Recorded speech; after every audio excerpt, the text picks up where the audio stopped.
우리에게 주신 하나님의 말씀 같이 읽죠. 요한계시록 6장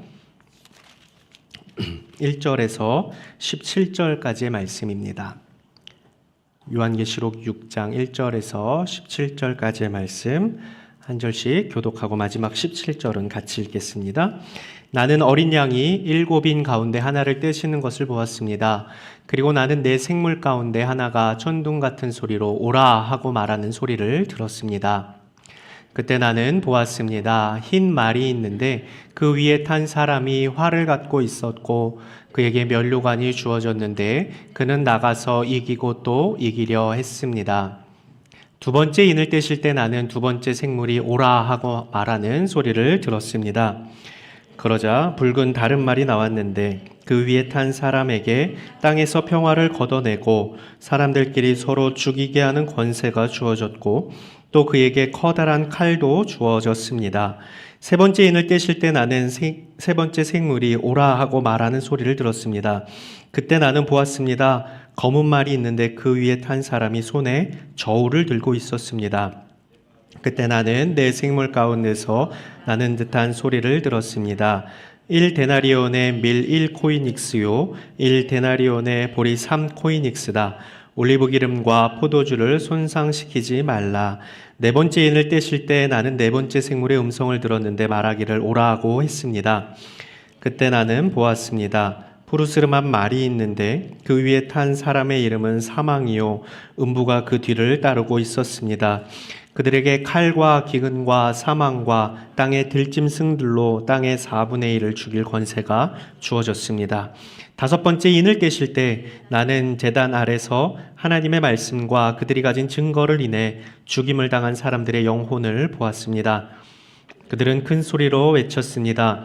거룩하고 참되신 대주제여, 언제까지 땅 위에서 사는 사람 우리의 핏값을 갚아주지 않으시려는 것입니까? 그러자 그들 각 사람에게 흰 옷이 주어졌고 그들은 그들과 같이 죽임을 당하게 될 그들의 동료 종들과 형제들의 수가 찰 때까지 잠시 더 쉬라는 말씀을 들었습니다. 여섯 번째 인을 떼실 때 나는 보았습니다. 큰 지진이 일어나고 해가 머리털로 짠 천같이 검게 되고 달은 온통 핏빛으로 변하고 하늘의 별들은 무화과 나무가 거센 바람에 흔들려 설익은 열매들을 떨어뜨리는 것처럼 떨어지고 하늘은 두루마리가 말리듯 사라지고 모든 산과 섬들은 있던 자리에서 사라졌습니다. 그러자 땅의 왕들과 귀족들과 장군들과 부자들과 권세자들과 모든 노예들과 모든 자유자들이 동굴들과 산속 바위들 틈에 숨고 산들과 바위들을 향해 외쳤습니다. 우리 위에 무너져 내려라. 그래서 보좌에 앉으신 이의 얼굴과 어린 양의 진노로부터 우리를 숨겨다오. 같이 읽겠습니다. 이는 그들의 진노의 큰 날이 이르렀기 때문이다. 누가 견뎌낼 수 있겠느냐. 아멘. 잠시 기도하겠습니다. 사랑하는 주님, 오늘 기록된 말씀을 통해 우리에게 말씀하고자 하시는 그 주의 음성을 듣기를 원합니다. 듣는 것에서 끝나는 것이 아니라 삶에서 하나님의 하나님 되심을 인정하며 나의 인생의 주권이 주께 있음을 고백하는 삶으로 예배하는 저희 모두가 되게 하여 주옵소서. 예수님의 이름으로 기도드립니다. 아멘. 네, 우리가 함께 요한계시록 6장을 읽었습니다. 기억에 나시는 장면이 있으신가요? 있으리라 믿고 가겠습니다. 모든 말씀이 그렇지만 요한계시록에 기록된 환상, 그중 오늘부터 펼쳐지는 이 재앙에 대한 요한의 환상은 해석도 그렇고 이해하기가 쉽지는 않습니다. 난해하고 복잡합니다. 하나씩 하나씩 풀어서 다 맞춰서 설명을 할 수 있으면 좋으련만 이 푸는 것 자체가 쉽지가 않습니다. 왜냐하면 상징적 언어들의 의미가 불분명하기 때문에 그렇습니다. 모르는 것은 모르겠다고, 난해한 것은 난해하다고 말하는 게 낫지, 자칫 잘못 자의적인 해석을 하면 순식간에 제가 신천지가 될 수가 있습니다. 그래서 이 요한의 환상에 대한 접근을 할 때, 요한계시록을 읽을 때의 팁은 모르는 것에 집착하지 않는 거예요. 이게 지금 뭐를 의미할까? 너무 거기에 빠져들면은 더 심각해집니다. 섣부르게 또한 현실을 끼워 맞춰서는 안 됩니다. 오히려 인간의 제한된 안목으로 풀 수 없는 부분은 하나님의 영역에 겸손히 맡겨두는 것, 그리고 본문을 통해 확실히 알 수 있는 부분에 조금 더 집중하는 것이 요한계시록을 건강하게 이해하는 방법입니다. 자, 우리가 요한 앞에 펼쳐진 환상을 함께 바라보고 있습니다. 잠깐 복습해 보면 계시록 4장에서는 요한이 천상의 세계를 보게 됩니다. 거기에는 하늘 보좌와 그 보좌에 앉으시니 그 주변에 24장로와 4생물이 있었는데 보좌에 앉으신 우리 하나님을 찬양하며 예배하는 환상이었습니다. 기억이 나시죠? 네, 기억나시죠? 그들의 찬양을 한번 보죠. 요한계시록 4장 8절과 11절 말씀 한번 띄워주시면 같이 읽겠습니다. 시작. 거룩 거룩 거룩 전능하신 주 하나님, 전에도 계셨고 지금도 계시고 장차 오실 분이십니다. 주 우리 하나님이시여 영광과 존귀와 능력을 받으시기에 합당하십니다. 주께서 만물을 창조하셨고 주의 기쁘신 뜻을 인해 만물이 존재했고 또 창조됐습니다. 그리고 요한이 이제 고개를 돌려서 다시 보좌에 앉으신 이의 어느 손에 있는 무엇을 봤었죠? 오른손에 있는 책을 보았는데 그 책은 봉인된 책이었습니다. 그 책에는 심판과 구원의 메시지가 가득 쓰여져 있었는데 한 천사가 나타나서 말합니다. 이 책을 펴서 그 인을 떼기에 합당한 사람이 누가 있느냐. 푸념 아닌 푸념을 하죠. 그때 요한이 둘러보니 정말로 그 책을 열 수 있는 사람이 없어서 큰 소리로 울었습니다. 그 눈물의 의미에 대해서 지난 시간에 함께 나눴어요. 책의 봉인이 열리지 않는다면 로마 제국은 여전히 교회와 성도들을 괴롭힐 것이고 그 괴롭힘 가운데 고통받는 교회와 성도들은 여전히 힘들고 소망 없이 삶을 마쳐야 하는 것이기에 그 책이 펼쳐져야만 하나님의 심판과 하나님의 구원이 이루어지는데 그 책을 열 사람이 없어서 큰 소리로 울었었다라고 나눴습니다. 그러나 요한의 눈에 죽임을 당했었던 것 같은 어린 양이 서 있는 모습이 눈에 들어왔습니다. 유다 지파의 사자 다윗의 뿌리인 어린 양이 보좌에 앉으신 이의 오른손에 들려져 있었던 책을 받아듭니다.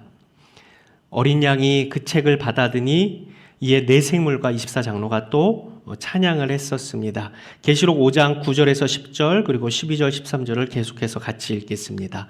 시작. 그들은 새 노래를 부르며 말했습니다. 주는 그 책을 취해 인들을 떼기에 합당하십니다. 이는 주께서 죽임을 당하심으로 주의 피로 모든 족속과 언어와 백성과 나라들로부터 사람들을 하나님께로 구속해 들이셨고 그들로 우리 하나님께 나라와 제사장들이 되게 하셨으므로 그들이 땅 위에서 왕 노릇하게 될 것입니다. 그들이 큰 소리로 말했습니다. 죽임을 당하신 어린 양은 능력과 부귀와 지혜와 힘과 존귀와 영광과 찬양을 받으시기에 합당하십니다. 보좌에 앉으신 분과 어린 양께 찬송과 존귀와 영광과 능력이 영원토록 있기를 빕니다. 그리고 오늘 본문으로 이어집니다. 이제 어린 양이신 그분이 받아쥔 봉인된 책에 인을 떼기 시작하시는데 질문입니다. 이게 몇 개의 인이 있다 그랬었죠? 자, 1번 7개, 2번 7개. 자, 7개의 인이 있었어요. 자, 오늘 본문에는 첫 번째 인부터 6번째 인까지가 나오고 그것이 이제 떼지는 장면이 나오고 7장을 건너서 8장에서 마지막 7번째 인을 떼십니다. 인이 떼어진다는 것은 이제 심판과 재앙이 시작된다는 의미이고 그 대상은 교회와 성도를 핍박한 세상, 여전히 구원과 반대 방향을 향하는 세상입니다. 오늘도 여러분의 도움을 구합니다. 여러분의 상상력을 최대한 발휘하셔서 제가 설명하는 것이 부족하니 앞에서 그림을 그리면서 같이 가시면 좋겠어요. 이 6인에 대해서 각각 잠깐 살펴보려고 합니다. 우리 1절, 2절 첫 번째 인입니다. 같이 읽죠. 시작. 나는 어린 양이 7인 가운데 하나를 떼시는 것을 보았습니다. 그리고 나는 내 생물 가운데 하나가 천둥 같은 소리로 오라 하고 말하는 소리를 들었습니다. 그때 나는 보았습니다. 흰 말이 있는데 그 위에 탄 사람이 활을 갖고 있었고 그에게 면류관이 주어졌는데 그는 나가서 이기고 또 이기려 했습니다. 자, 첫 번째 인에서 네 번째 인까지 떼어질 때는 공통적으로 말이 한 마리씩 나옵니다. 첫 번째 말은 무슨 색이었습니까? 흰 말이었습니다. 그런데 그 말 위에 탄 사람 손에는 무엇이 주어졌대요? 활이 주어졌답니다. 그리고 면류관도 주어졌답니다. 그리고 그는 이기고 또 이기려 하였다라고 요한은 설명합니다. 상상하는 겁니다. 손에 활을 들고 자신에게 주어진 면류관을 들고 흰 말을 타고 이기고 또 이기려는 모습. 책에 있던 첫 번째 인이 떼어질 때의 모습이 나타난 겁니다. 흰 말, 요한계시록에서 희다라는 것은 승리를 상징합니다. 그에게 주어진 면류관 역시도 승리를 의미합니다. 활을 들고 말을 탄다는 것은 고도로 훈련된 존재라는 것이에요. 이 모습, 당시에 손에 활을 들고 말을 타는 군대는 이 파르티아라는 제국밖에는 없었다고 합니다. 파르티아 제국은 AD 62년에 로마 제국에 치명적인 피해를 입히는데 그만큼 군사력이 어마어마한 제국이었던 겁니다. 요한이 이 환상을 본 것을 이야기를 했을 때 사람들은 이 파르티아 군대를 떠올렸을 것입니다. 즉 능숙한 군대, 고도로 훈련된 존재로 인해서 전쟁하는 모습이 그려졌을 것이고 전쟁의 참상은 이 심판의 심각성으로 자각됐을 것이고 전쟁을 통한 종말적 심판의 모습, 그것을 상상하였을 것입니다. 첫 번째 인 떼어짐으로 나타나는 재앙과 심판은 전쟁의 모습이다. 자, 첫 번째 인이 떼어질 때 기억할 단어 흰 말, 활, 면류관입니다. 기억하실 수 있으시겠죠?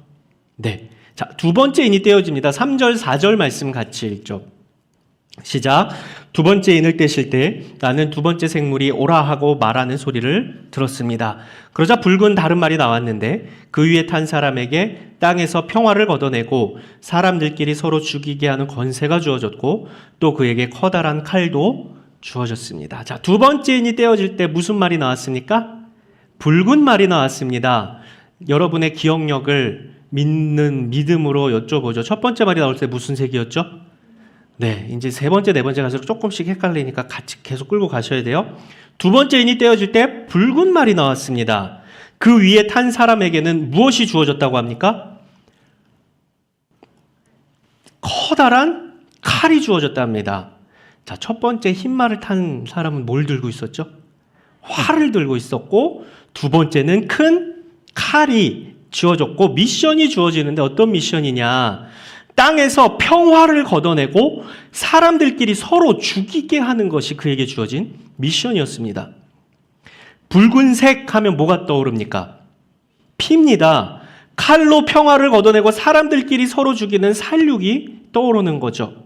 이 역시 전쟁, 국가 간의 전쟁은 물론이고 같은 나라와 민족 안에서의 갈등과 폭력이 재앙과 심판으로 나타난다는 것을 예상할 수 있습니다. 두 번째 인에서 기억할 걸 붉은 말, 칼. 첫 번째에서는 흰 말, 활, 면류관. 자, 세 번째 인 뗍니다. 5절, 6절 말씀 같이 읽죠. 시작. 세 번째 인을 떼실 때 나는 세 번째 생물이 오라 하고 말하는 소리를 들었습니다. 그때 나는 보았습니다. 검은 말이 있는데 그 위에 탄 사람이 손에 저울을 들고 있었습니다. 그때 나는 내 생물 가운데서 나는 듯한 소리를 들었습니다. 1데나리온의 밀 1코이닉스요 1데나리온의 보리 3코이닉스다. 올리브 기름과 포도주를 손상시키지 말라. 이제 조금씩 집중력이 흐려지죠. 세 번째 말이 나오고 막 1데나리온 나오고 이러니까. 자, 세 번째 인이 떼어질 때 무슨 색 말이 나왔습니까? 검정색 말이 나왔습니다. 그리고 그 위에 탄 사람의 손에는 무엇이 들려져 있습니까? 저울이 들려져 있었습니다. 그런데 갑자기 어떤 소리가 들리는데 장사하는 소리 같아요. 1데나리온의 밀 1코이닉스요 1데나리온의 보리 3코이닉스다. 일단 검은 말은 무엇을 의미하는지를 보려면 검은 말을 탄 사람이 무엇 들고 있다 그랬죠? 저울을 들고 있답니다. 그리고 밀과 보리에 대한 말을 하는 것에서 이 검은 말은 무엇을 의미할까를 유추해 보아야 되는데 저울은 물건을 달아서 무게를 재는 데 사용하는 것입니다. 특히 구약에서 이 저울에 음식을 달았다는 기록이 여러 곳 나오는데 한 곳만 보죠.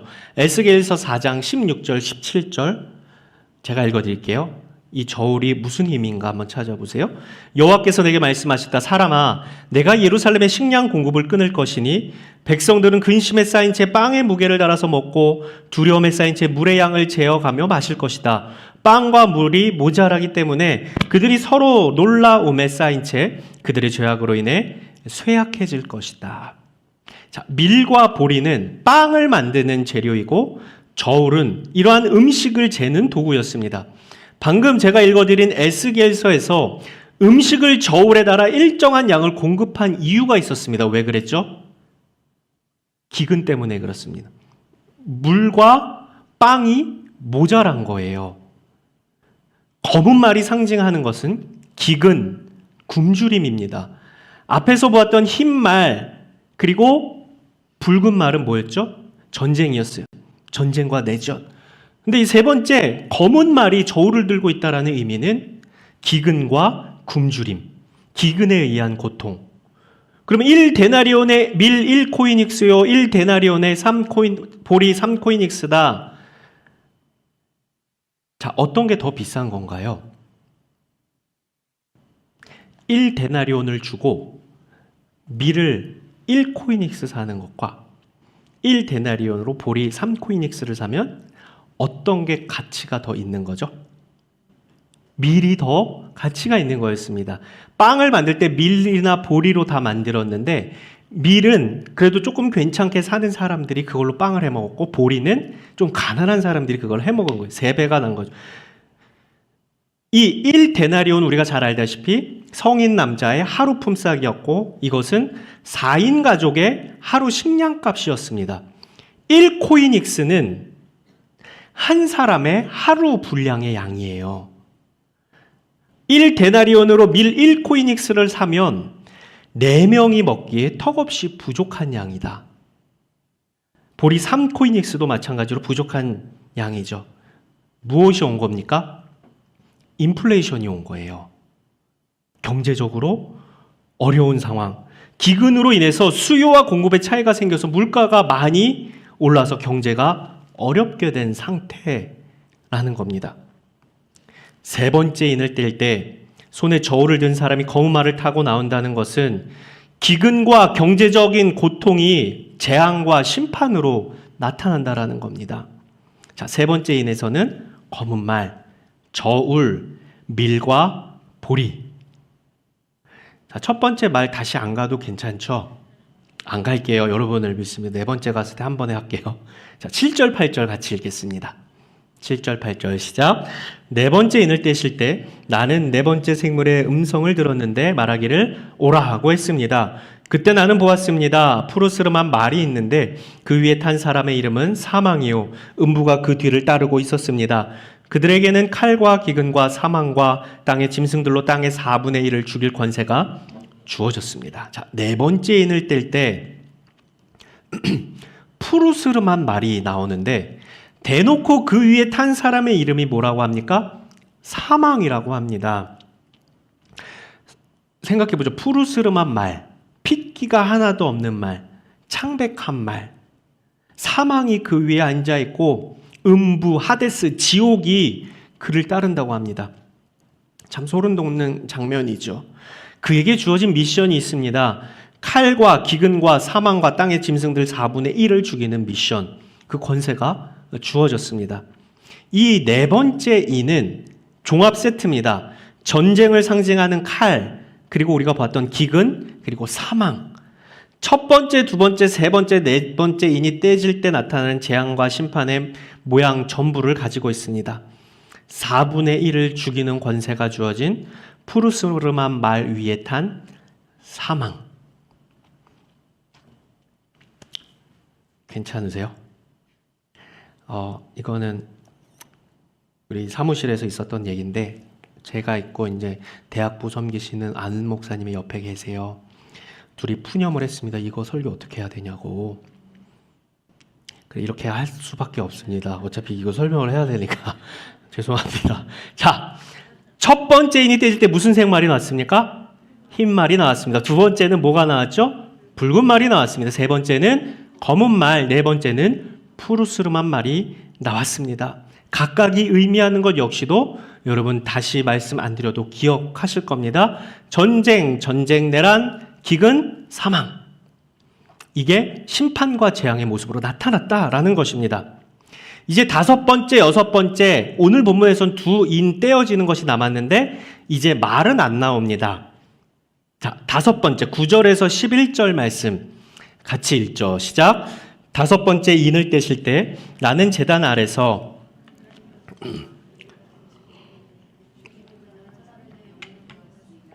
그들은 큰 소리로 외쳤습니다. 거룩하고 참되신 대주제여, 언제까지 땅 위에 사는 사람들을 심판하시고 우리의 핏값을 갚아주지 않으시려는 것입니까? 그러자 그들 각 사람에게 흰 옷이 주어졌고 그들은 그들과 같이 죽임을 당하게 될 그들의 동료 종들과 형제들의 수가 찰 때까지 잠시 더 쉬라는 말씀을 들었습니다. 다섯 번째 인이 떼질 때 직접적인 심판의 내용은 앞에서 1, 2, 3, 4인과는 달리 나타나진 않습니다. 다만 순교자들을 죽인 세상의 악함에 대해 죽임을 당한 영혼들의 외침이 들렸습니다. 순교자라는 단어는 나오지 않지만 하나님의 말씀과 그들이 가진 증거를 인해 죽임을 당한 사람들이라는 기록이 순교자를 떠오르게 합니다. 이들의 외침이 무엇이었습니까? 언제까지 땅 위에 사는 사람들을 심판하시고 우리의 핏값을 갚아주지 않으시려는 겁니까? 심판 지연에 대한 울부짖음이었습니다. 이 울부짖음은 그만큼 세상이 악하다는 것을 드러내는 것이고 이를 통해 심판의 정당성을 나타내는 것입니다. 하나님의 정의와 공의의 실현을 기대하는 울부짖음이었습니다. 그들의 울부짖음은 바꿔 말하면 그들의 기도였습니다. 누구에게 기도합니까? 거룩하고 참되신 대주제여. 대주제여라는 이 말은 1세기 당시 로마 황제에 대한 표현이었습니다. 오늘 설교 제목이 그거예요. 데스포테스. 이게 대주제여라는 의미입니다. 절대적 통치권, 절대 지배자라는 의미입니다. 하나님을 향해 거룩하고 참되신 대주제여라는 외침은 이러한 이들의 외침은 로마 황제를 향한 정면적 도전이었고 이는 하나님만이 데스포테스, 절대 주권자이시며 통치와 권세의 주관자이심을 고백하는 것이었습니다. 로마 제국의 입장에서 하나님의 말씀과 증거들로 인해 죽임을 당한 순교자들은 패배자들이었고 하나님은 실패한 신으로 인식되었을 것입니다. 그런데 그 인식이 언제까지 가능했을까요? 로마 제국의 심판이 내려지기 전까지였습니다. 순교자들을 죽인 세상, 로마 제국에 상응하는 심판이 없다면 영원히 하나님의 말씀과 그들이 가진 증거를 위해 죽음을 마다치 않은 사람들은 영원한 패배자로 남게 되고 하나님은 실패한 신, 죽은 신으로 기억될 것이기에 이 순교자들은 하나님에 대한 전적인 신뢰와 현실에 대한 정면 도전으로 그리 외친 것입니다. 거룩하고 참되신 대주제여, 땅 위의 사람들을 심판하시고 우리의 핏값을 갚아주십시오. 이때 동료 종들과 형제들의 수, 즉 순교자의 수가 찰 때까지 잠시 쉬라라는 말씀이 들립니다. 잠시 쉬라는 말은 무슨 말입니까? 안심해라. 내가 기억하고 있으며 반드시 내가 보응할 것이다. 너희는 잠시 쉬어라. 이 말씀입니다. 이 말씀은 여전히 복음이 전해져야 하고 그에 따른 희생과 헌신이 있게 될 것이고 그 순교는 하나님께 기억이 되며 하나님께서는 불의한 세상과 악을 반드시 심판하실 것이니 너희는 마음 놓고 기다려라 라는 말씀이었었던 겁니다. 그러면서 각 사람에게 무엇을 주셨습니까? 보기 드립니다. 1번 흰옷, 2번 검정옷. 예, 희다라는 게 어떤 의미가 있다 그랬죠? 승리라는 것이 의미 있는 겁니다. 우리말 번역에서는 흰옷이라고만 번역을 했는데 이 개역개정 번역이 조금 더 원어에 가까워요. 흰 두루마기를 주셨다 하고 이야기합니다. 우리가 생각할 때 흰 옷은 그냥 이렇게 흰 옷인데 두루마기는 이 바닥까지 찰랑찰랑한 게 두루마기죠. 희다는 것은 승리를 의미하고 그냥 옷이 아닌 두루마기 옷, 길게 늘어뜨린 옷은 어떤 옷인가? 계시록 1장 13절에 이 옷을 누가 입고 있는가 나오는데 한번 같이 읽어보죠. 계시록 1장 13절입니다. 시작. 그 촛대들 사이에 인자 같은 분이 끌리는 옷을 입고 가슴에 금띠를 띠고 계셨습니다. 예수님이 입고 계신 그 옷, 그 흰 두루마기가 그들에게 주어졌다라는 겁니다. 심판은 반드시 있을 것이고 패배가 아닌 승리이며 어린 양께서 승리하신 것처럼 어린 양이신 주님을 따른 자들을 그들에게 약속하신 승리의 약속의 메시지였습니다. 자, 이게 5번째 인이 떼질 때 요한이 본 환상입니다. 오늘 본문의 마지막 6번째 인이 떼어집니다. 12절에서 14절까지의 말씀 같이 읽죠. 시작. 6번째 인을 떼실 때 나는 보았습니다.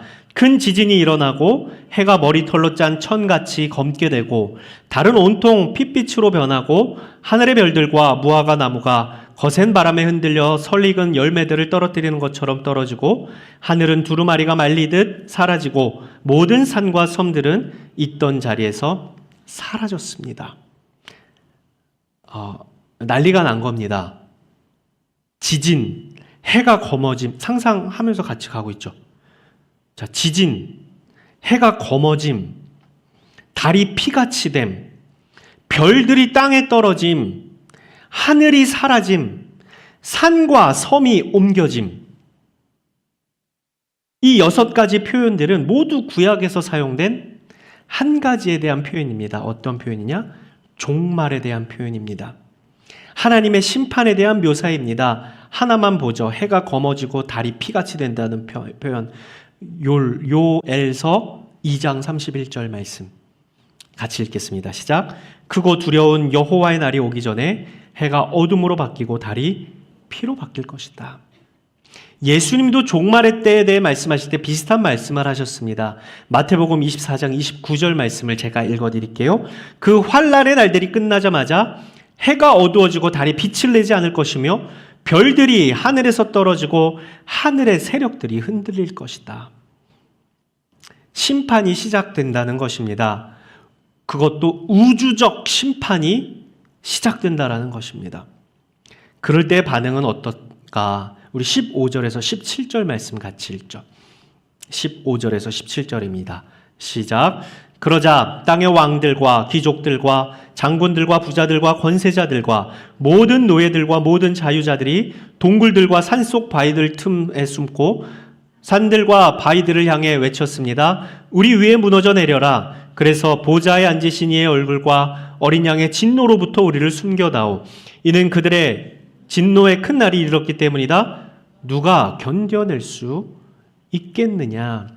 15절에서 16절, 17절에 다양한 계층의 사람들이 나옵니다. 왕, 귀족, 장군, 부자, 권세자, 노예들, 자유자들. 그런데 하나같이 산속 바위 틈에 숨고 하나같이 외칩니다. 우리를 숨겨다오. 무슨 말입니까? 모든 계층, 빈부와 지위 고하를 막론하고 모든 사람이 하나님의 심판 앞에 설 수밖에 없다는 것입니다. 누구도 하나님의 심판 앞에 숨기울 수 없다는 것입니다. 그들이 말합니다. 누가 견뎌낼 수 있겠느냐? 질문입니다. 문해력 질문입니다. 이걸 견뎌낼 수 있겠다는 거예요? 못 견디겠다는 거예요? 못 견딘다는 겁니다. 견뎌낼 사람이 아무도 없다는 겁니다. 무엇 앞에? 하나님의 심판 앞에. 그런데 예외가 있습니다. 그 예외는 다음 주에 공개됩니다.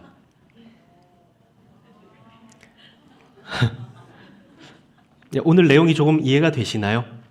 요한계시록이 이제 오늘은 7인 재앙이고 그 다음번에는 7 나팔 재앙이 있고 또 그 다음에는 7 대접 재앙이 있습니다. 이게 다 그런 것 같고 그런 거 비슷비슷한데 참 저는 어렸을 때 이거 보면서 조금 무서웠었던 것 같아요. 믿음이 없어서 그랬겠죠. 무섭고 조금 어려운데 오늘 조금 이해가 되셨다면 한 가지만 같이 나누고 말씀을 마칠 겁니다. 우리가 보았던 말씀 중 4구절을 볼 텐데 여기서 나타나는 공통점을 한번 찾아보죠. 힌트는 동사입니다. 우리 4절과 8절 말씀 같이 읽죠.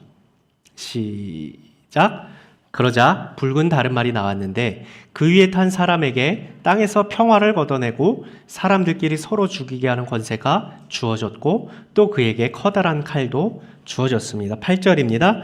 그때 나는 보았습니다. 푸르스름한 말이 있는데 그 위에 탄 사람의 이름은 사망이요 음부가 그 뒤를 따르고 있었습니다. 그들에게는 칼과 기근과 사망과 땅의 들짐승들로 땅의 4분의 1을 죽일 권세가 주어졌습니다. 2절과 11절 말씀도 읽겠습니다. 시작. 그때 나는 보았습니다. 흰 말이 있는데 그 위에 탄 사람이 활을 갖고 있었고 그에게 면류관이 주어졌는데 그는 나가서 이기고 또 이기려 했습니다. 11절입니다. 그러자 그들 각 사람에게 흰 옷이 주어졌고 그들은 그들과 같이 죽임을 당하게 될 그들의 동료 종들과 형제들의 수가 찰 때까지 잠시 더 쉬라는 말씀을 들었습니다. 찾으셨나요, 동사를? 너무 어려웠죠? 노란색으로 잘 표시해 주셔서 감사합니다. 주어졌다는 겁니다. 4절과 8절에서는 죽이게 하는 권세가 주어졌고 칼이 주어졌습니다. 즉 심판에 대한 권세는 말을 타고 있는 사람들에게서 자연 발생한 것이 아니라 주어진 권세라는 것입니다. 이를 신적 수동태라고 하더라고요. 하나님으로부터 주어졌다는 거예요. 즉 심판이 하나님의 주권적 영역이라는 것입니다.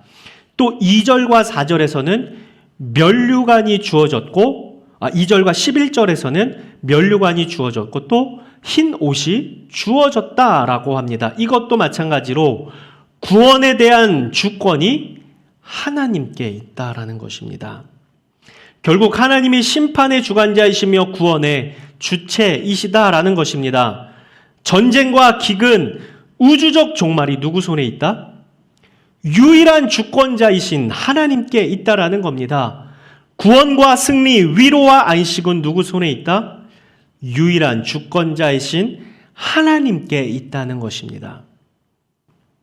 이 편지를 읽는 독자의 입장에서 세상은 힘 있는 누군가, 눈에 보이는 힘 있는 누군가에 의해 좌지우지되는 것처럼 보입니다.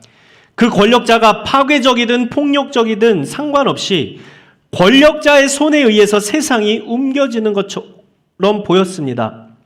그래서 그 앞에 굴복하고 그 흐름에 몸을 얻는 것이 현명하고 분별력 있는 것처럼 생각되기도 합니다. 1세기 1차 요한계시록의 독자들이 생각했을 때 누가 떠올랐을까요? 로마 황제가 떠올랐을 것입니다. 그런데 로마 황제를 당시에 뭐라고 불렀다고 했죠? 대주제여라고 불렀다고 그랬어요. 지금을 사는 우리도 마찬가지로 세상의 힘을, 세상의 물질을 겉으로는 그리 부르지는 않을지라도 속으로는 그리 생각하기도 합니다. 대주제여. 그러나 아니죠. 모든 것이 하나님 손에 있고 모든 주권이 하나님께 속해 있습니다. 하나님만이 대주제, 데스포테스 되신다는 겁니다. 세상이 너무 악하고 하나님이 다스리지 않으시는 것 같고 악인들이 판을 치며 세상을 따라 사는 것이 지혜로운 것처럼 보이지만 아닙니다. 세상은 하나님의 주권 아래 있기에 하나님께서 심판하십니다. 누가 견뎌낼 수 있겠느냐? 아무도 견딜 수 없는 그 심판의 주권이 하나님께 있다는 것입니다. 동시에 바벨론적 세상 속에 살지만 타협하지 않고 합리화하지 않으며 믿음을 지키고 천국을 소망하는 사람, 하나님 손에 인생을 맡겨드린 사람을 그 누구도 그 무엇도 그분의 손에서 빼앗을 수 없습니다. 그분께서 구원하시고 영원히 함께 하시는 분이시기 때문에 그렇습니다. 그런데 조금 더 생각해 보죠. 천국을 소망하도록 믿음을 갖도록 우리의 삶이 그분의 손에 있도록 그분을 우리가 대주제여라고 부를 수 있게 하신 분은 누구이신가? 그분도 우리 하나님이시라는 겁니다. 우리 에베소서 2장 8절 9절 말씀과 로마서 8장 35절에서 39절 말씀을 우리의 고백으로 같이 읽도록 하겠습니다. 이어서 쭉 읽겠습니다. 에베소서 2장 8절 9절 말씀. 시작. 이것은 여러분에게서 나온 것이 아니요 하나님의 선물입니다. 행위에서 난 것이 아니니 아무도 자랑하지 못하게 하려는 것입니다. 누가 우리를 그리스도의 사랑에서 끊을 수 있겠습니까? 환난이나 공고나 핍박이나 배고픔이나 헐벗음이나 위험이나 칼이겠습니까? 기록되기를 우리가 종일 주를 위해 죽임을 당하며 도살할 양같이 여김을 받았다라고 한 것과 같습니다. 그러나 이 모든 일에 우리를 사랑하시는 분으로 인해 우리가 넉넉히 이깁니다. 나는 확신합니다. 죽음이나 생명도 천사들이나 악마들도 현재일이나 장래일이나 어떤 능력도 높음이나 깊음이나 다른 어떤 피조물도 그리스도 예수 우리 주 안에 있는 하나님의 사랑에서 끊을 수 없습니다. 질문입니다. 여러분의 데스포테스는 누구입니까? 여러분은 삶에서 무엇을 데스포테스로 고백합니까?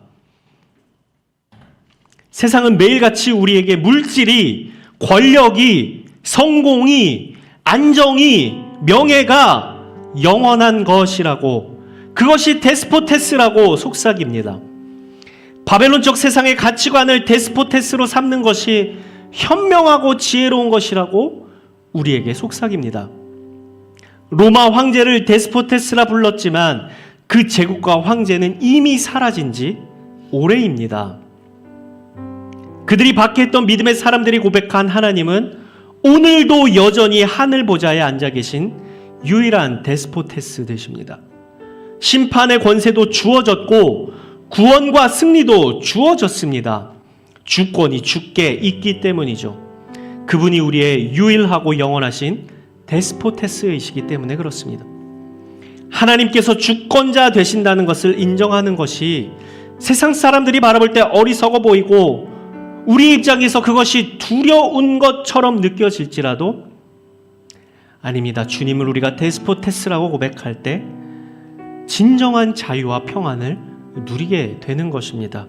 왜냐하면 그것이 진리이기 때문에 그렇습니다. 사랑하는 여러분, 우리의 눈과 귀를 우리의 유일하고 영원한 데스포테스이신 주님께 주목할 수 있기를 바랍니다. 아름다우신 주님, 찬양받으시기에 합당하신 거룩하신 주님께 우리의 시선을 날마다 고정할 수 있기를 바랍니다. 그 주님께서 세상을 능히 이길 은혜 주시기를 우리 주님의 이름으로 축복합니다. 이 시간 한번 같이 찬양하고 기도하도록 하겠습니다.